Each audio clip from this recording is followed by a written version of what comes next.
So you want to brag on Reddit with all perfect screenshots but don't know where to start. You want to try Roku Expert but keep dying. I got a few tips for you to jumpstart your Project Sekai gameplay. So in general, Project Sekai is like all rhythm games. It's just a game of patience and practice. You need to keep practicing, and you'll get good as long as you play more. So this is the end of the video. Thank you so much for watching.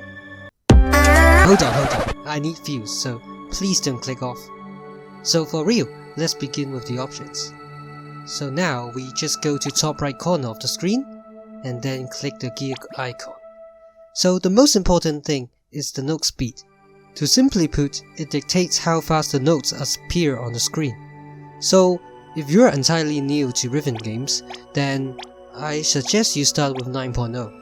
I think it's a great starting point for newbies, but once you are used to 9.0, start to increase the speed by 0.1. Your final target should be at least 10.0 because master songs have a lot of notes on top of the screen, so it's better to increase the speed in order to feel it spreading wider.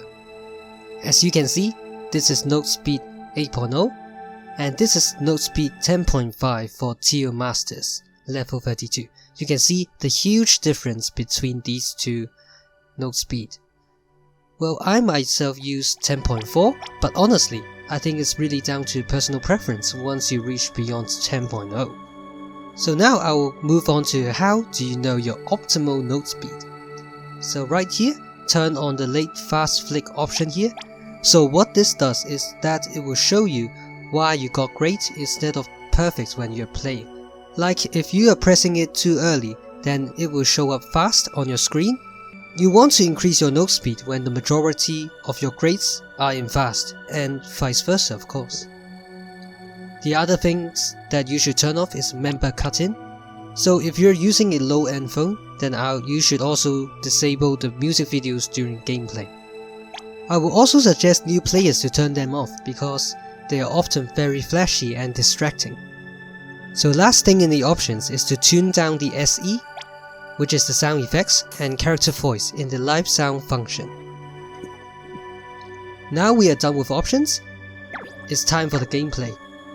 It's very simple and straightforward, so frankly there's nothing for me to add, but I think a lot of you guys don't know that for flick notes that is pointing left or right, you will need to flick in the correct direction in order to get perfect.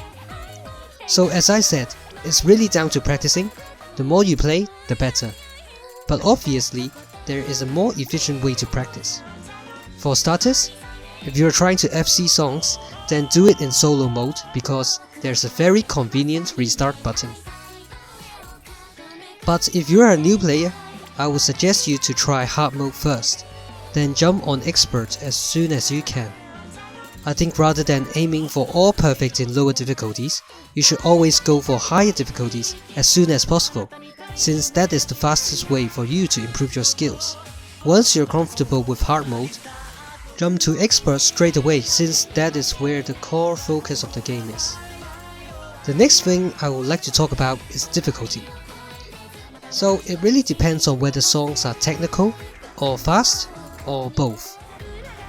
So some songs within the same level does not have the same difficulty. 28 Masters for example, this song, the Itai song, is not that fast, but I would say it is one of the most challenging for level 28 for how technical it is, while this song by Rio is much easier despite having the same level. So there are tons of tier lists for each level online, so I will just throw some links down below for your reference, or even make a video analyzing the difficulty of some songs if you would like. Lastly, I would suggest you not to play the same song that much every day. So it's something like the law of diminishing return. Your efficiency will drop a lot if you play too much every day, and you will pretty much develop a bad habit from making the same mistakes too much within a single play session. Therefore, I really suggest you alternate between different songs if you're stuck. But most importantly, have fun. This is not a try-hard game, and please enjoy your stay in Project Sekai. If you like this video, please subscribe as this is a very new channel. I plan to post some manga reviews and some rhythm game content such as Bandori and Idolmaster. So if you're interested, feel free to subscribe down below, and I'll try to make a video every 2 weeks. So thank you very much for watching, and I'll see you next time.